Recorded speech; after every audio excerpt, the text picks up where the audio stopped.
Hey,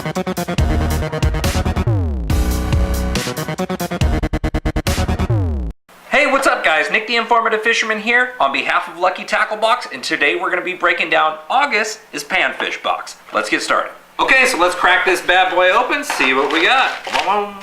We got our normal literature, the Lucky Tackle Box magazine with this remarkably handsome fellow down here in the bottom corner. I am pointing at me and not Flair. Okay, good. Always a cool mag. Good little articles in there. Read that thing. The card that shows the baits that came in the box, and a cool Lucky Tackle Box sticker to stick this on anybody else who has the competition sticker on their car. Only kidding. Put it on your own car or something cool. First things first, the Johnson Crappie Buster Shad crankbait.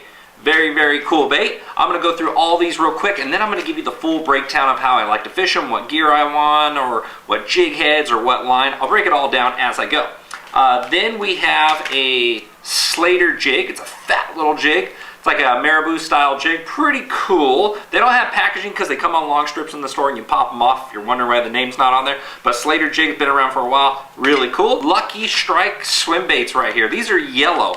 Summertime, yellow stands out in that dingy water. I'll break down how I do all that shortly. The Mustad Duo Locks. These are cool. I've talked about these in another video before. I'll show you how to use them and show you how convenient they are to use by switching a bunch of different lures in and out, back and forth. Normally, I'm not an advocate of this style connection right here, but for these, I am. The Stinger Shads, the Southern Pro, very cool thick head bait. I'm going to show you how I rig those. And then we have the Matrix Dockside Bait and Tackle Shad. These are really, really cool. A lot of the time, it seems like the majority of panfish lures are designed more around crappie or yellow perch, bigger mouthed panfish, and they don't necessarily target a lot of the bluegill that are in every pond and lake and creek out there that any kid can target, and these little smaller, skinnier baits can target those. And at the same time, perfect example of that, the Trigger X boot tail minnow right here. It's about, looks like about, yeah, 1.5 inches. I was going to say 1.5, says right there on the front. 1.5 inches, skinny, a lot of ridges, really cool bait. I'm going to show you how I rig that up. And then we have Lake Lunker's grubs. You can never go wrong with grubs, and I've been hearing how soft these are, and the softer the plastic is, the more action it's going to have. So we're going to definitely break these down and go through all that. It looks like they put a ton of value in this month's box for you, so let's break them down. All right, let's start off with the Johnson Crappie Buster. This is a crankbait. Now, this is on the larger side of panfish lures. This is probably going to get your trout, your big crappie will definitely eat this. It looks like a relatively small shad, and crappie will eat bigger shad. I've seen them eat 4- and 5-inch shad before, but those are big crappie. That being said, this is a long lip, so it's like a medium diving crankbait, but you could see that the front is square right there. So that longer lip is going to help this crankbait move at slow speeds as well as fast speeds. And it's got real thin sides, so it doesn't displace a ton of water, which helps when it's diving down deeper and going slower. It's going to help this bait still have a lot of action. With that flat lip on the front, it allows you to deflect off of rocks. The flat lip is going to hit and come up and come over. A round lip will hit and deflect and come around, which is good at great depths. A rounder lip is better at greater depths, so you can get down there and hunt around rocks. This I like for rip-rap walls and deflecting off of rock. Bink coming up, bink. Every time you hit a rock, reel it down, hit a rock, pause, reel it down, hit a rock, pause. It looks like a shad that's trapped and wounded in those rocks, and this crappie are going to get it. Those other bigger panfish are going to get it. Nice red hooks, stout hooks on the bottom, stout split rings, nice quality bait. This one looks like it's in like a sexy shad type pattern on there. I have it hooked on with a Mustad Duo Lock. Now, I want to break down the rod and reel and the line I'm using on this. This is 8-pound Fluoroclear line. This is a copolymer line. It's got some stretch. I'm not using fluorocarbon. When I'm using 100% fluorocarbon, I'm liking to use a lot heavier baits. Fluorocarbon stiff, so I like a line that's going to cast well. Copolymer lines cast well, and they have a little bit of stretch to them, which is good when you're fishing for panfish. You have smaller hooks. You don't want to tear it free. You rarely ever use braid pan fishing or 100% fluorocarbon, but from time to time you do. But 9 times out of 10 you're using copolymer, mono, same thing. They both stretch quite a bit, and it's great for pan fishing. Now, this is a relatively larger lure for pan fishing. So what I like to do is throw it on my bass spinning rod. That's gonna be a medium power spinning rod, something like 7 foot, 6'6" to 7'6" is fine. Like a fast action, bending right up here on the tip. A moderate would be bending in the middle, fast right up here on the tip. And the benefit is, if you're out bass fishing, you can carry these on board. And if you think there's crappie or big panfish in the area or trout, you can throw these, crank them down, deflect them, slow roll, pause, twitch in the middle of the water column, or bounce them off those rocks like I said, and trigger a lot of strikes. So if you're out bass fishing, have some of these in the boat and be ready to cast them out when you see those opportunities present themselves. Okay, here we have the Lake Lunker's grubs. This is around a 1.5, 2 inch size grub right here, and it's got that nice green natural finish.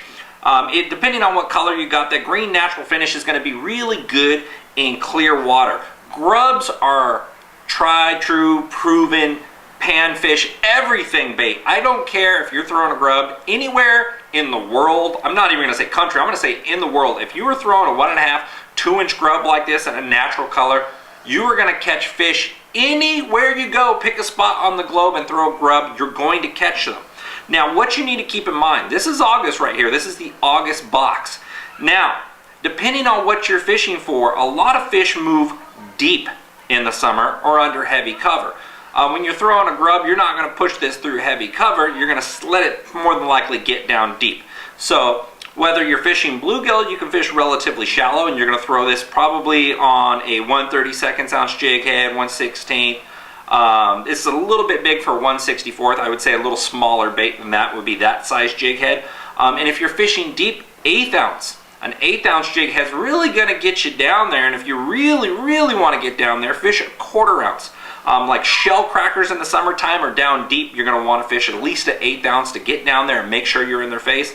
A lot of the time in the middle of those bright sunny days, those crappie are going to be down there deep, or at the bottom of those bridge pilings, and you need to cast it up there with a spinning rod, leave your bail open, and let it free fall right down the side of those pilings with a grub, and that's going to catch you a ton of fish. Cast out, slow roll it in is usually your best retrieval for a grub, but you can also slowly jig them off the bottom. Cast it out, let it fall, hop it up, reel in the slack, hop it up, reel in the slack. And I'm not saying rip it up. You don't really need to do that, especially with crappie. You might tear the hook free. If you go to rip it up, just lift it up, let it fall back down, lift it up, let it fall back down. You're going to catch a heck of a lot of fish on these grubs, that's for sure. All right, here we have the Southern Pro Stinger Shad. Now, this profile right here was always originally designed to mimic a juvenile shad. So if you see a lot of little chrome flashy shad going around in your system, it's really cool. Even this color pattern right here, black shad firetail, I think that's what it's abbreviated, but it's got that pink tail and a nice shad color body right there, which kind of enhances the movement of this light appendage. This thing moves around with very subtle movements of your rod tip, plus it's a really stout body, which is going to show them a little profile, a little thicker body. It's going to be easier to rig on a jig head. That being said, we're talking about these jig heads again, fishing deep. If your fish are deep and it's hot and clear, if that water's dirty, I'm going to give you a tip right now. If the water's dirty in a lake and it's not moving water, if it's not a river and that water's dirty, your fish are going to be shallow. Your panfish are going to look for shallower cover. If that water's clear, they're naturally going to look for deeper cover or something that's going to present shade for all hours of the day, like a boat dock, like a bridge. And like I said, target those areas and you will find those fish. That being said, this setup right here, I'm not going to fish this too heavy. You can fish it on a 1/4 if you want to get down super deep, if your lake's really deep, but I'm going to fish this more than likely on an 1/8 ounce or a 1/32 range, and I'm going to throw that on a light to medium light spinning rod. And I'm throwing it right here. This rod's about 7 foot long, and this is 6-pound copolymer line. What that's going to do is it's going to give me a little bit more sensitivity, and that lighter setup's going to cast that little lighter bait a lot farther. I want to cover some water with this, and this is not a cast and retrieve style bait. There is no bringing it through the middle of the water column and that's going to wag all over. What you have to do is impart the action. Slow jigging. You can also dance it, which is like shaking your rod tip and letting this bounce around on the bottom and shake that tail. but that slow jigging works phenomenally well for these guys. And if you find those shad, cast it out there, count it down. Make it cast, let it count 1-2 seconds, and slowly jig it through the middle of the water column, and it'll look like a wounded shad, and you'll get a lot of bites. Okay, here we have the Matrix Shad. This is that little tiny swim bait I was telling you about, and in this month's box you got 2 little tiny swim baits, which is really, really cool. The majority of panfish out there eat little tiny minnows, so this is phenomenal. Now what these guys have done is made a very stretchy, durable material that looks very realistic. It's got a nice little tail on there, real thin appendage in the back, so you're going to get a lot of kick at slow speeds moving this bait around. That being said, it is a tiny bait, so you're going to want to go on the lighter side of the jig heads. An 1/8 ounce is probably going to be too big and too heavy for this. I would say go on the lighter side, which also means you're going to have to throw it on a lighter setup. Something like an ultralight setup with either 2 or 4 pound test. That little tiny jig head right here. I'm going to give you a tip. On those really clean baits, a lot of the time guys see me take out a black Sharpie and I Sharpie my jig head out. Well, you can also throw white, a pure white jig head on a very natural bait. When fish look at white, they don't see the color white. They see UVA reflection. White is the only color that reflects that radiation. That being said, it looks more like a disco ball reflection to them, and then they come up and see that natural bait that they want to eat. Here we have that Trigger X boot tail minnow, that other little tiny swim bait. Really cool is there's a ton of ridges in the back of this, and I'll try to get you an additional close-up of that. And a really, really light plastic. This is so soft. Just look at this. I could just squeeze that thing down flat in between my fingers and it'll retake its shape. That is incredible. This means with a lot of ridges on here, it's going to catch a lot of water. Slow rolling it on those lighter jig heads, just like I talked about with that Matrix Shad, the same way on this bait. But it also means you can move it slower and it's going to have more action. Even if you drag this thing on the bottom, it's going to be kicking. And the nice part is, if you feel a fish peck it and you're unsure if he has it, you can reel down. The softer you go in the plastic category, the longer that fish is going to hold on to it. It feels very real to them.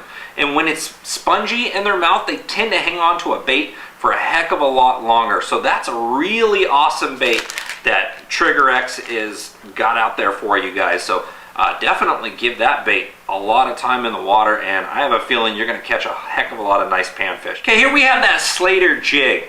Very cool. You know, when you have like a marabou style jig right here with a lot of flash and a lot of hair in there, basically a tide jig. And this is a 16th ounce that came in my box here, which is cool, so I can fish this deeper. And I can fish it on slightly stouter gear. I'm probably going to throw it on that medium light, 6.5 to 7.5 foot in a fast action. A little stouter hook on here. And what I was saying about when you have a tide jig like that, these little hackles, that little fur, the little hair that's incorporated on these are going to move even when the bait holds still. So a lot of guys tend to fish these when the water's really cold, but they also work phenomenally well in clear bodies of water. Yeah, you could say that's a really bright color. Well, crappie and a lot of panfish and trout are intrigued by bright colors. They just tend to bite bright colors year round. I always say start natural. If you can't go natural, throw some bright colors at them, and a lot of the time that'll trigger them. A little couple strands of flashing right there in the back, so in the fall it's going to throw a little bit of flash, get them intrigued to come over and strike a bait like this. And that little stouter rod is also going to give you a little better hook set on a heavier bait. These are really cool. You can fish them under a slip float. You can fish them real down deep at the same time, but hand-tied little jigs and little fly setups like this do work phenomenally well in clear water, and they work phenomenally well in really cold water. Now the Mustad Duo Snaps are really nice. They have a really nice round bend and they're very small, high quality. Attaching these to the front of your little jig heads or a little tiny crankbait can work great. You just want to make sure you're using one with a round bend on it, just like these Mustad ones. Alright guys, that's it for the August Panfish box. If you're not subscribed to Lucky Tackle Box on Facebook, make sure to give them a like and follow them on there.